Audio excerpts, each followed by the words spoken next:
3 April 2026. மக்களே, இன்றைய தினம் 3 விஷயத்தை பற்றி நான் இதில் பதிவிடுறேன். ஒன்று வந்து மசகு எண்ணெய் விலையேற்றம், 2வது வந்து ஒரு மூத்த பத்திரிகையாளரின் கருத்து, 3வது வந்து ட்ரம்ப் அவர்கள் எத்தனை தடவை நாங்கள் ஈரானை வந்து வீழ்த்தி வெற்றி பெற்றுட்டோம் அப்படின்னு அறிவித்தார். இதை பற்றி தான் நம்ம பேச போகிறோம் சுருக்கமாக. மக்களே, இதில் பார்த்தீங்கன்னா கடந்த 4 மாதங்களில், அதாவது 2025 டிசம்பரில் இருந்து மார்ச் 30ஆம் தேதி வரையிலான காலப்பகுதியில் கேஸ், அப்புறம் டீசல் மற்றும் எண்ணெய் வகைகள், அதாவது இந்த வாகனங்களுக்கு இடுற ஆயில் வகைகள் இருக்குல்ல, W15 போட்டி, W50, W40, அப்புறம் ஹைட்ராலிக் ஆயில், இந்த மாதிரியான ஆயில்கள், இதுகளோட விலையேற்றம் பாருங்கள். அந்த கிராஃபை பார்த்தீங்கன்னா விளங்கும் எந்த அளவுக்கு அது வந்து உயர்ந்திருக்கு அப்படின்ட்டுன்னு. அப்போ இது மட்டும் இல்லை, இப்போ பல நாடுகளில் சிம்பாப்வே, இலங்கை, மலேசியா, UAE உள்ளிட்ட பல நாடுகள்லேருந்து இப்போ விலையேற்றங்கள் வந்து ஏற்றிட்டாங்க. இப்போ இது வந்து ஒரு நாட்டுக்கு மட்டுமான விஷயம் கிடையாது. இது வந்து ஒரு உலக சந்தையிலே ஒரு பாரிய ஒரு பொருளாதாரத்தை வீழ்த்தக்கூடிய ஒரு விஷயந்தான் இந்த மசகு எண்ணெயோட தாக்கம். ஒரு மூத்த பத்திரிகையாளர் கருத்து வெளியிட்டிருக்காரு. பல நாடுகள் இஸ்ரேலுடனான ஒரு ஒப்பந்தத்தில் இணங்காத போது டொனால்ட் ட்ரம்ப் அவர்கள் மாத்திரம் அந்த ஒப்பந்தத்தில் இணங்கி இந்த யுத்தத்தில் வந்து நாங்கள் பங்கேற்று இந்த யுத்தத்தை வந்து நாங்கள் நடத்துகிறோம் அப்படின்னு அவர் சொல்லியிருக்கிறாரு. இது பார்த்திங்கன்னா கிட்டத்தட்ட ஒரு 350-400 வருடம் பழமையான ஒரு மொழி கிட்டத்தட்ட 6000 வருடங்கள் பழமையான ஒரு வரலாறையே அழிக்குமா, அப்படி அழிக்கிறதுக்கு நாங்கள் விட்டுருவோமா அப்படின்ற மாதிரி ஒரு கருத்தை முன் வச்சுருக்கிறாங்க. இது எந்த அளவுக்கு உண்மை அப்படின்னு தெரியலை. நான் ஜஸ்ட்டு ஒரு வெரிஃபிகேஷனுக்காக பார்த்தேன்.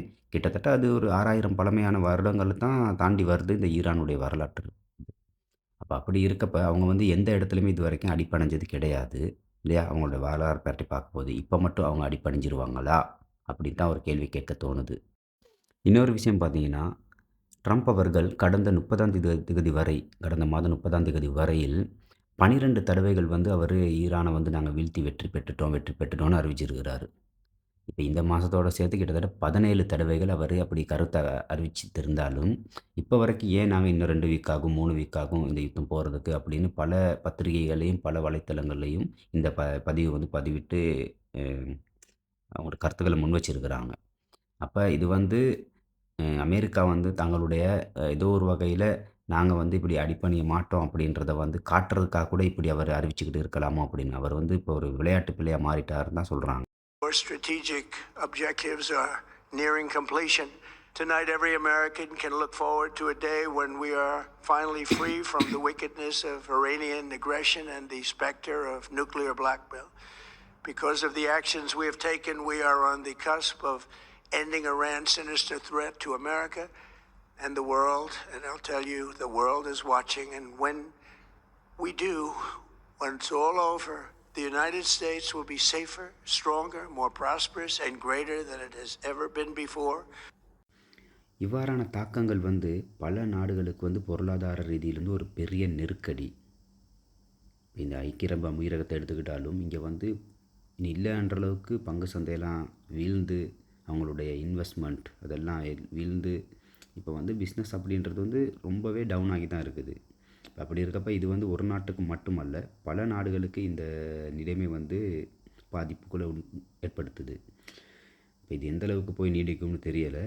இப்போ ஒரு இந்த யுத்த நிறுத்தம் அப்படின்னு ஒன்று வந்தால் தான் அதுக்கு அடுத்து இந்த நாடுகள் வந்து மீண்டு எழுறதுக்கான ஒரு வாய்ப்புகள் அதிகரிக்கும்.